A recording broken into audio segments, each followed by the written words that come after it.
오늘 이 시간 우리 함께 읽을 하나님의 말씀 마가복음 11장 12절에서 22절까지의 말씀입니다. 마가복음 11장 12절에서 22절까지의 말씀, 신약성경 73페이지 여러분들을 대표하여 제가 읽도록 하겠습니다. 마가복음 11장 12절 말씀부터 계속해 읽어나가도록 하겠습니다. 이튿날 그들이 베다니에서 나왔을 때 예수께서 시장하신지라 멀리서 잎사귀 있는 한 무화과 나무를 보시고 혹 그 나무에 무엇이 있을까 하여 가셨더니 가서 보신즉 잎사귀 외에 아무것도 없더라. 이는 무화과의 때가 아님이라. 예수께서 나무에게 말씀하여 이르시되 이제부터 영원토록 사람에게서 열매를 따먹지 못하리라 하시니 제자들이 이를 듣더라. 그들이 예루살렘에 들어가니라. 예수께서 성전에 들어가사 성전 안에서 매매하는 자들을 내쫓으시며 돈 바꾸는 자들의 상과 비둘기 파는 자들의 의자를 둘러 엎으시며 아무나 물건을 가지고 성전 안으로 지나다님을 허락하지 아니하시고 이에 가르쳐 이르시되 기록된 바 내 집은 만민이 기도하는 집이라 칭함을 받으리라고 하지 아니하였느냐. 너희는 강도의 소굴을 만들었도다 하시매 대제사장들과 서기관들이 듣고 예수를 어떻게 죽일까 하고 꾀하니 이는 무리가 다 그의 교훈을 놀랍게 여김으로 그를 두려워함일러라. 그리고 날이 저물매 그들이 성 밖으로 나가더라. 그들이 아침에 지나갈 때 무화과 나무가 뿌리째 마른 것을 보고 베드로가 생각이 나서 여짜오되 라삐어 보소서 저주하신 무화과 나무가 말랐나이다. 예수께서 그들에게 대답하여 이르시되 하나님을 믿으라. 아멘. 오늘 이 시간 우리는 무화과 나무가 말랐나이다 라는 제목을 갖고 오늘 우리가 읽은 하나님의 말씀 함께 나누는 시간 갖도록 하겠습니다. 여러분, 성경 속에서 예수님이 어떤 말씀을 가장 많이 하셨을까요?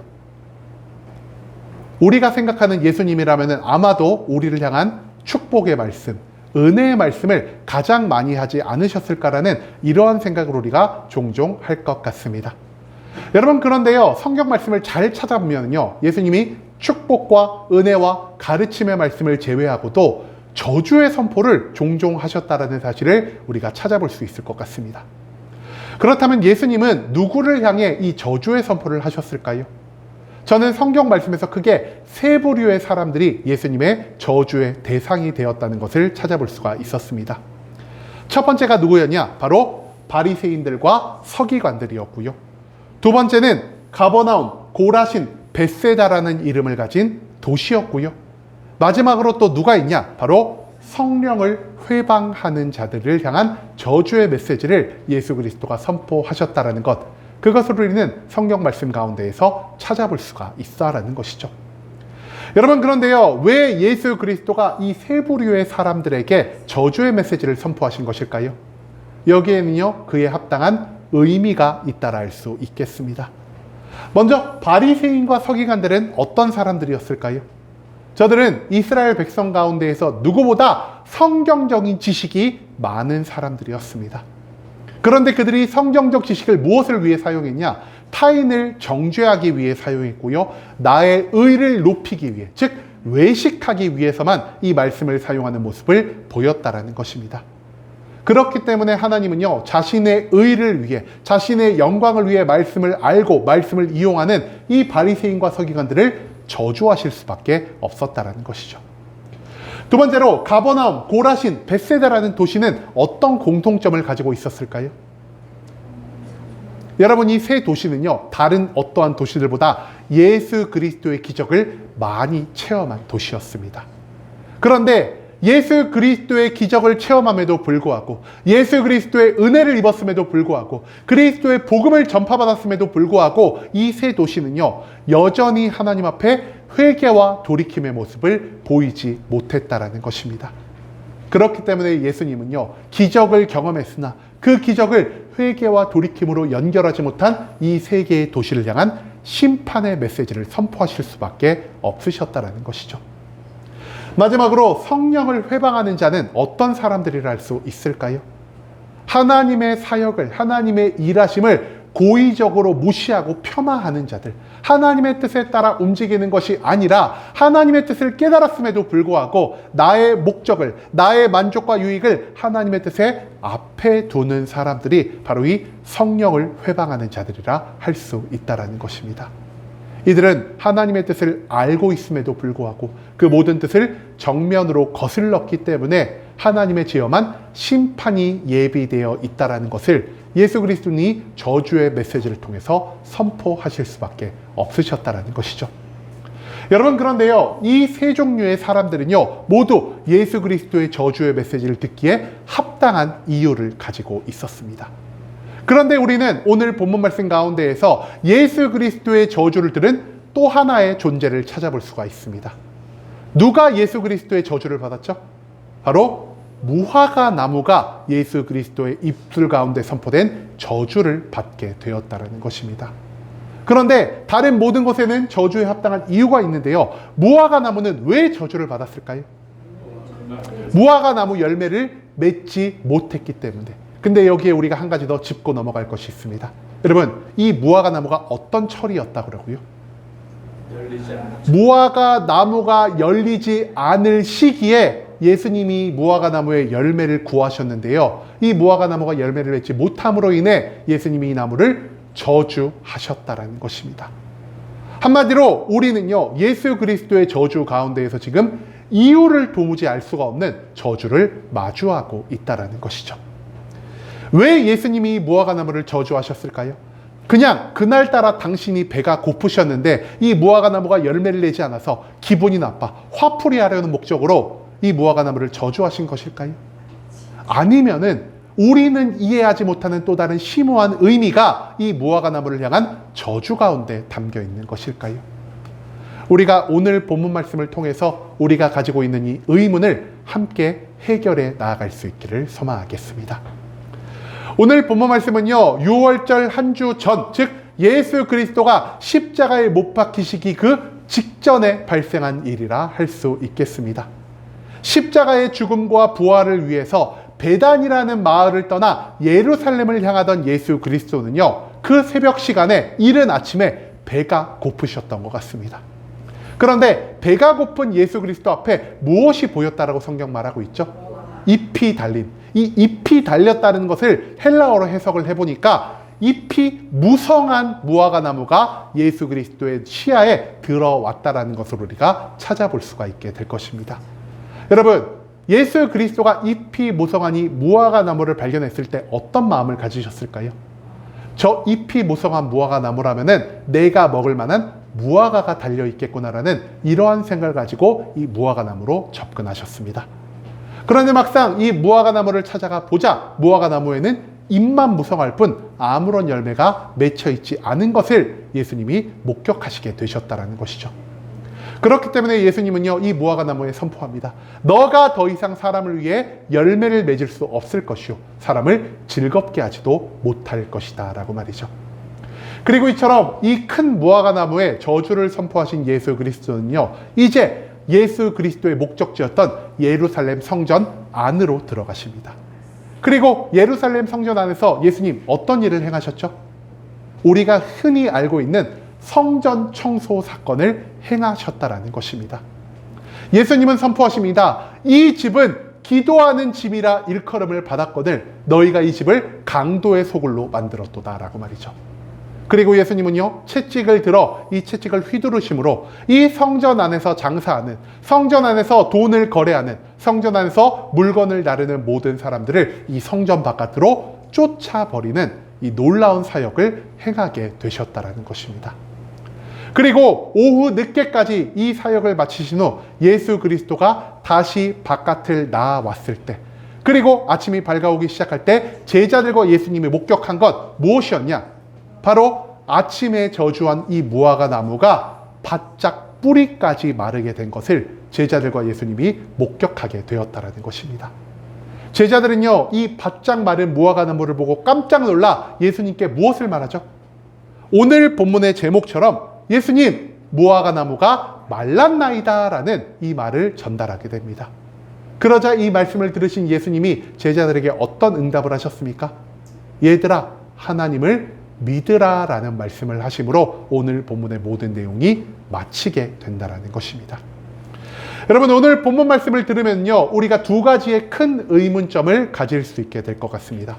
첫 번째, 왜 예수님이 무화과 나무를 저주하셨는지, 그리고 두 번째, 예수 그리스도의 저주를 받은 이 무화과 나무가 어떻게 되었는지에 대한 의문을 우리가 충분히 가질 수가 있다는 것입니다.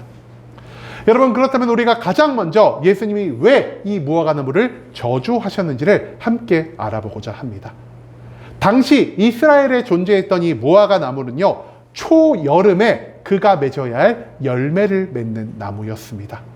그런데요, 예수 그리스도가 이 도시를 지나가던 시기는 언제였을까요? 무화과 나무가 열매를 맺는 초여름이 아니라 초봄의 시기였다고 합니다. 그렇기 때문에 이 무화과 나무는요, 온전한 열매를 아직 맺을 수가 없는 상황이었다는 것이죠. 하지만 우리가 여기서 한 번 더 생각해 봐야 할 것 무엇이냐?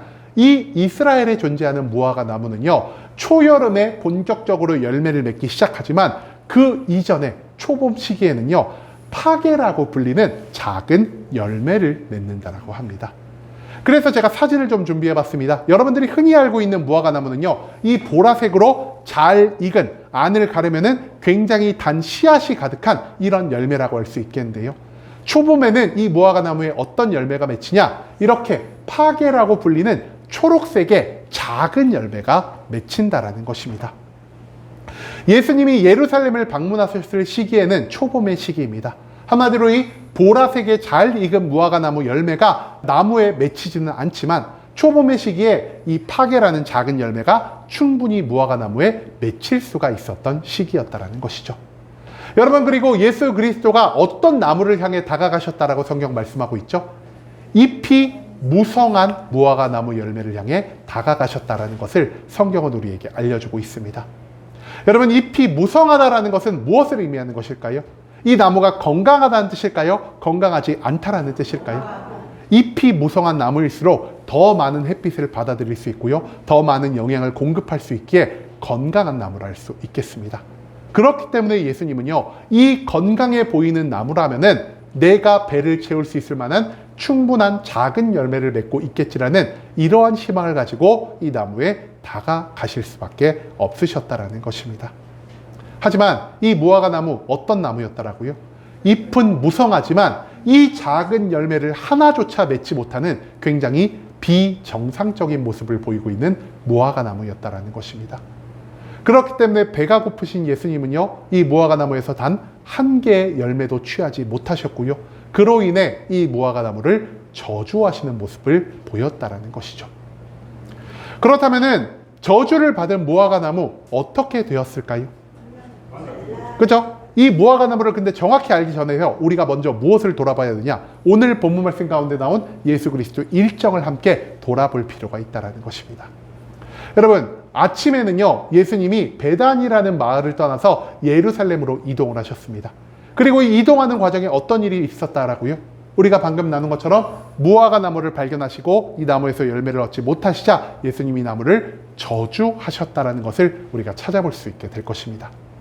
그리고 두 번째로 우리가 예수님의 행적 어디에서 찾아볼 수 있죠? 이른 오전에 예수님이 예루살렘 성전 안을 들어가셔서 성전을 청소하시는 모습을 우리가 발견할 수 있게 될 것이고요.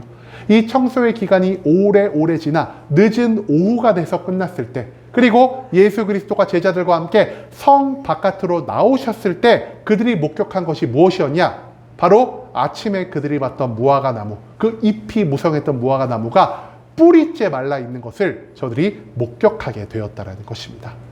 한마디로 예수 그리스도가 저주를 선포하신 지 24시간도 채 지나지 않아서 그리스도의 입에서 선포된 모든 말씀이 완벽하게 실현되었다는 것을 제자들은 목격할 수 있게 되었다는 것입니다. 여러분, 이 당시 이스라엘에 있었던 무화과 나무는요, 대략 3m에서 5m 정도의 크기를 가지고 있었다고 합니다. 그리고 이 무화과 나무는요, 다른 무화과 나무에 비해서 훨씬 더 잎이 무성한 무화과 나무였기 때문에 우리는 이 나무가 대략 4m에서 5m 정도의 크기를 가지고 있는 것이라는 것을 추측해 볼 수 있다는 것이죠.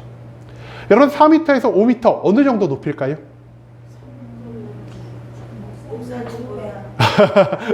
저희 교회가 있는 2층 높이 정도가요, 4에서 5m 정도가 된다고 합니다. 여러분 상상해 보십시오. 이 빌딩의 2층 정도 되는 높이의 큰 나무가요, 예수님이 저주를 선포하신 지 24시간도 되지 않아서 완벽하게 말라 비틀어진 모습을 보였다라는 것입니다. 그렇기 때문에 제자들은 이 나무를 보고 놀랄 수밖에 없었고요. 예수님에게 황급히 다가와 예수님이 말씀하신 대로 진짜 이 나무가 말랐네요 라는 말을 할 수밖에 없었다라는 것이죠. 여러분, 이렇게 우리가 오늘 본문 말씀의 처음부터 끝까지를 한번 확 훑어보면은요, 여기서 우리가 또 두 가지의 의문점을 발견할 수 있을 것 같습니다. 어떤 의문점이냐? 첫 번째, 예수님이 왜 나무를 마르게 하신 이유가 무엇일까? 진짜 예수님이 배가 고파서 이 나무를 마르게 하신 걸까? 아니면 이 나무를 마르게 하신 데에 또 다른 이유가 있는 것일까라는 생각을 우리가 해볼 수 있을 것 같고요. 그리고 마지막, 예수님이 제자들에게 어떤 말씀을 하셨다라고요? 예수님이 제자들에게 이렇게 말씀하셨습니다. 하나님을 믿으라 라고 말입니다. 제자들이 하나님을 믿지 않는 자였을까요?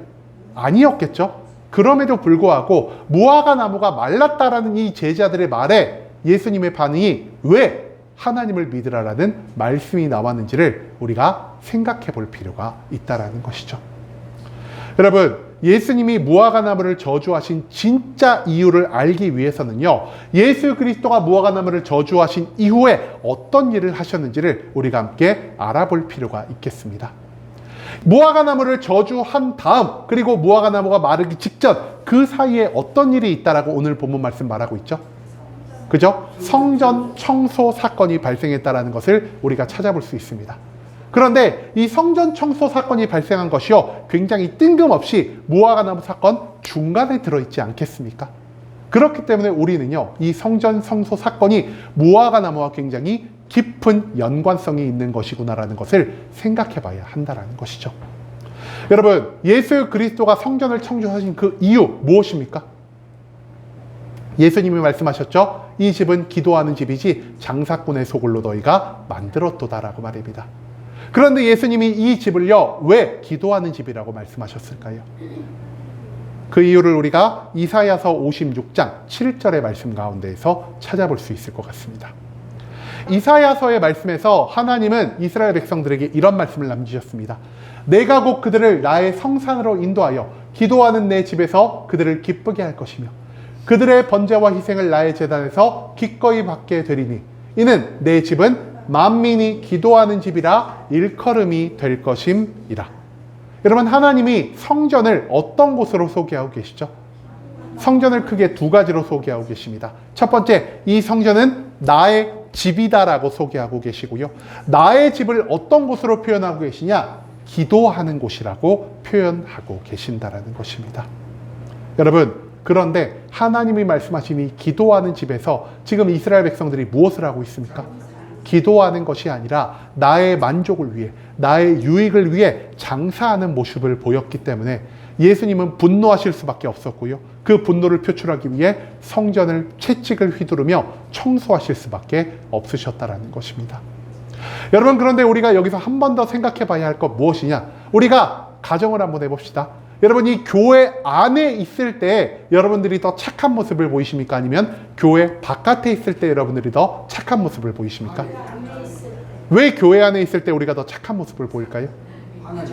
그죠? 하나님이 우리를 보고 있을 것 같아서, 그리고 하나님을 같이 믿는 성도님들의 시선이 우리를 향하고 있기 때문에 우리가 이 교회 안에서 조금 더 착한 모습을 보이는 것 같습니다. 그래서 이 교회 안에서 우리가 어떤 말을 하죠? 서로를 부를 때 형제님, 자매님, 성도님, 그러고 예배 시작할 때는 사랑합니다, 축복합니다, 이런 말을 굉장히 많이 하고 있죠. 그리고 교회 안에서 누가 나에게 실수를 했을 때도 우리가 어떻게 하죠?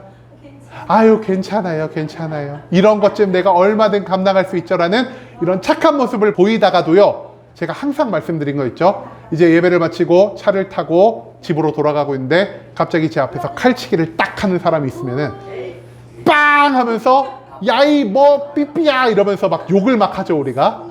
여러분, 그런데 우리가 교회 안에서 더 착한 모습을 보이고 교회 바깥에서 더 착하지 못한 모습을 보인다라고 말씀드렸습니다. 그런데 지금 이스라엘 백성들이 어디에서 장사를 하고 있죠? 성전 안에서. 근데 이들이요, 성전이 기도하는 집이라는 사실을 몰랐을까요?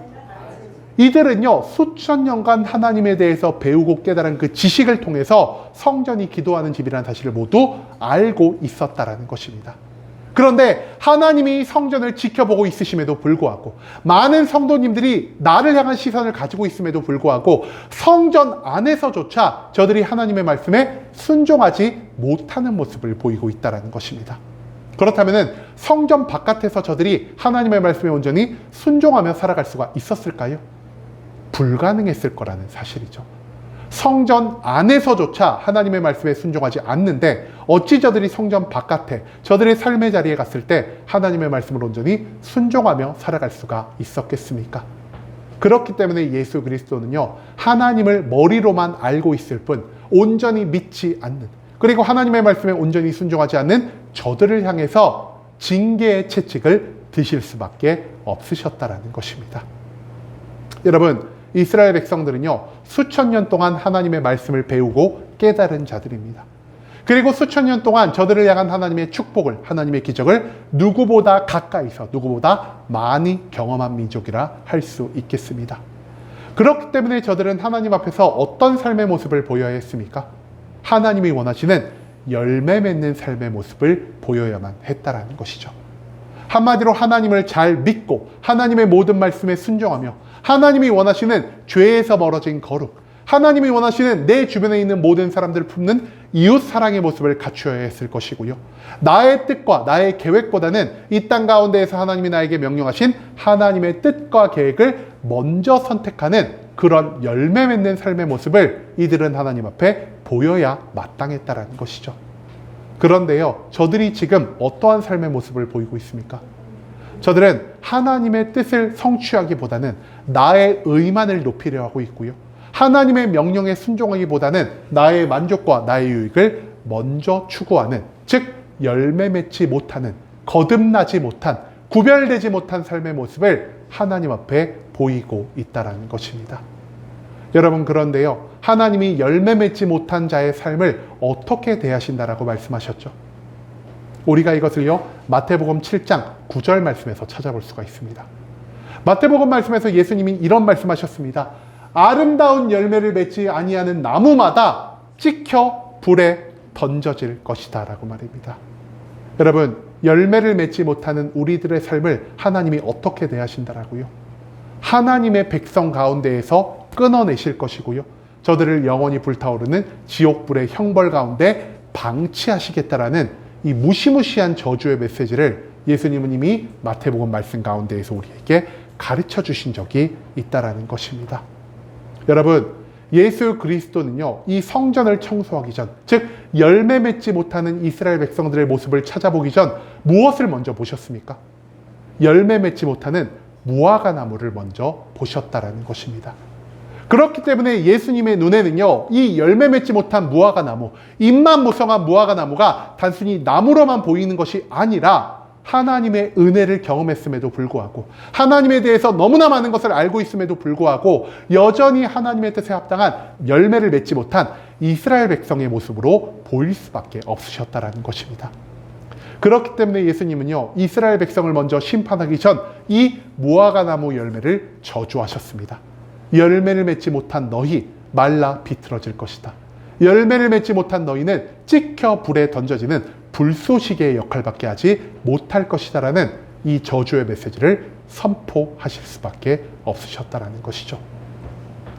여러분, 그런데요, 이처럼 무화과 나무를 저주하시고 그 무화과 나무가 예수님의 저주처럼 완전히 말라 비틀어졌을 때 제자들은 예수님 앞에 와서 어떤 말씀을 전했죠?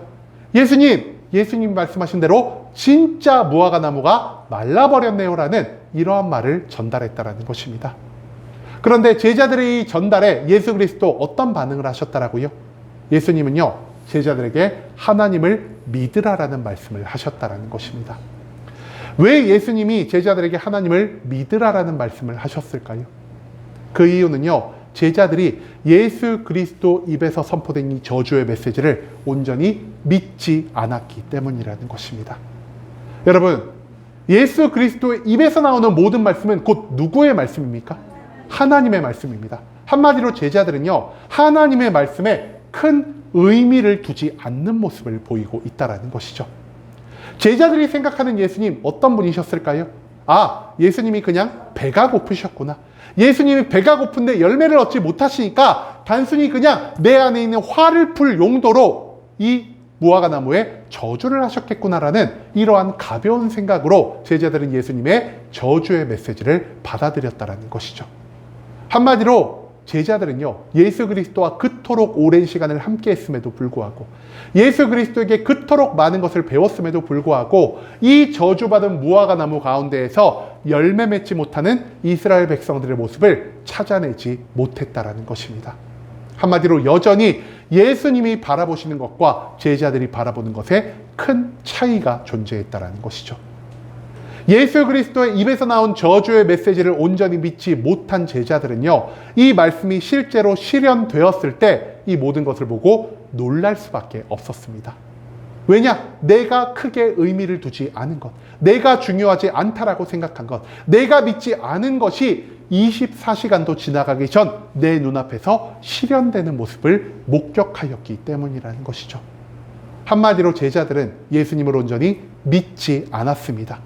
나에게 무언가 유익이 될 만한 것, 그리고 내 눈앞에서 직접 기적이 벌어진 이후에 제자들은 예수님을 칭송했지만 예수님의 입에서 나온 저주의 선포, 내 귀에 중요하게 들리지 않았던 그 저주의 선포를 무시하며 살아가는 제자들에게 예수님은 나의 입에서 나오는 모든 말씀이 곧 하나님의 말씀이니 너희가 나의 말을 믿어야 한다라는 말을 이 마지막 말씀을 통해 남기고 계신다라는 것이죠. 여러분, 우리들은 지금 열매 맺는 삶을 살고 있습니까? 이스라엘 백성들은요, 앞서 말씀드린 것과 마찬가지로 수천 년간 하나님의 말씀을 아는 지식을 가지고 있었고요. 하나님의 기적을, 하나님의 축복을 누구보다 많이, 누구보다 가까이서 경험한 민족이라 할 수 있겠습니다. 그럼에도 저들은 이 모든 성경적 지식을 통해, 이 모든 기적의 경험을 통해 하나님이 원하시는 죄에서 벌어진 거룩을 만들어내지 못했고요. 하나님이 원하신 내 주변의 이웃을 품고 살아가는 이웃 사랑을 만들지 못했고요. 말씀의 지식을 나의 마음에 신조로 삼고 살아가는 믿음을 만들어내지 못했다라는 것입니다. 이스라엘 민족들은요, 오직 하나님을 믿는 신앙생활 가운데에서 나의 의만을 높이려 하였고요. 하나님의 명령보다, 하나님의 말씀보다 나의 만족을, 나의 유익을 우선시하는 이러한 삶의 모습을 보였다라는 것입니다. 그렇기 때문에 예수 그리스도가 이 모든 것을 목격하셨을 때, 특히 기도해야 할 집인 성전에서 이들이 장사를 하며 나의 만족과 유익을 극대화하는 모습을 보였을 때 예수님은 큰 슬픔과 큰 분노를 동시에 느끼실 수밖에 없으셨다라는 것입니다. 이처럼 열매 맺지 못한, 변화되지 못한, 구별되지 못한 이스라엘 백성들을 향한 분노가 무엇으로 표출이 되었죠? 무화과 나무를 향한 저주로 표출이 되었고요. 성전을 청소하시는 예수 그리스도의 모습으로 표출되었다라는 것입니다. 한마디로 오늘 본문 말씀에서 예수님은요, 계속해서 하나님을 믿는다는 말을 하면서도, 이 교회에 매주 출석을 하면서도 여전히 열매를 맺지 못하는 우리들의 삶을 징계하시는, 경고하시는 모습을 보이고 있다는 것입니다. 그리고 믿음과 열매가 없는 삶은 반드시 하나님의 심판과 멸망을 감당할 수밖에 없다라는 사실을 예수님은 바짝 말라버린 무화과 나무를 통해 우리에게 가르쳐주고 계신다라는 것이죠. 여러분, 예수 그리스도의 심판의 경고를 그런데 우리는 어떻게 받아들이고 있습니까? 정말 내가 성경에서 나타난 그리스도의 모든 심판의 경고를 두려워하고 그 심판을 피하기 위해 최선을 다함으로 살아가고 있습니까? 우리는요, 그렇지 못할 때가 너무나 많다라는 것입니다. 성경 말씀 가운데에서 축복에 관한 말씀이 나오면은 여러분들 가운데서 어떤 말이 자연스럽게 나오죠? 여러분들을 하나님께서 부유하게 하실 것입니다. 여러분들이 성공하게 하실 것입니다. 건강하게 하실 것입니다. 그러면은 막 아멘, 아멘이 막 자연스럽게 터져 나오는데요. 여러분, 믿지 않는 자 지옥에 떨어질 겁니다. 여러분들이 열매 맺지 못하면은 여러분 즉시 하나님께서 실패를 경험하게 하실 겁니다라는 말을 하면은요, 아무런 말도 없이 조용히 나는 아니겠지라고 하면서 우리의 시선이 성경으로만 가는 이러한 모습을 우리가 너무나 많이 발견할 수가 있게 된다는 것이죠. 한마디로 우리는요, 제자들처럼 예수 그리스도의 심판 메시지를 대수롭지 않게 여기며 살아갈 때가 너무나 많다라는 것입니다. 여러분, 하지만 성경 말씀 가운데에서 우리가 매주 듣는 것 무엇입니까? 목사님들 설교 가운데에서 우리가 너무나 많이 들었던 것 무엇입니까? 하나님은요, 이 세상에 무엇보다 죄를 미워하시고요, 죄를 지은 자가 누구든 그 죄에 합당한 심판과 멸망을 감당하게 하시는 분이라는 사실을 이미 우리는 너무나 많이 알고 있다라는 것이죠. 하지만 이 모든 것들을 알고 있음에도 불구하고 우리가 심판에 관련한, 징계에 관련한, 멸망에 관련한 말씀을 들을 때마다 우리가 어떤 생각을 하고 있습니까? 에이, 이 말씀이 설마 나를 향한 것은 아니겠지라는 이러한 안일한 태도를 보일 때가 너무나 많다라는 것입니다. 내가 이렇게 오랫동안 교회를 다녔는데 설마 하나님이 나를 심판하시겠어? 내가 교회 안에서 너무나 많은 헌금을 하고 너무나 많은 봉사와 헌신을 했는데 이 말씀이 나를 향한 말씀은 아니겠지? 이 말씀은 저기 교회를 다니지 않는 세상 바깥에 있는 사람들을 향한 것일 거야. 나는 축복만을 받을 것이고 교회 바깥에 있는 자들은 심판과 멸망과 저주만을 받을 거야 라는 이러한 생각을 하며 살아갈 때가 우리에게 너무나 많다라는 것입니다. 여러분, 그런 우리들에게 지금 예수님이 어떤 경고의 말씀을 하고 계시죠? 예수님이 오늘 본문의 마지막 말씀에서 우리를 향해 이렇게 말씀하고 계십니다. 너희가 하나님을 믿으라 라고 말입니다. 여러분, 우리가 하나님의 무엇을 믿어야 할까요?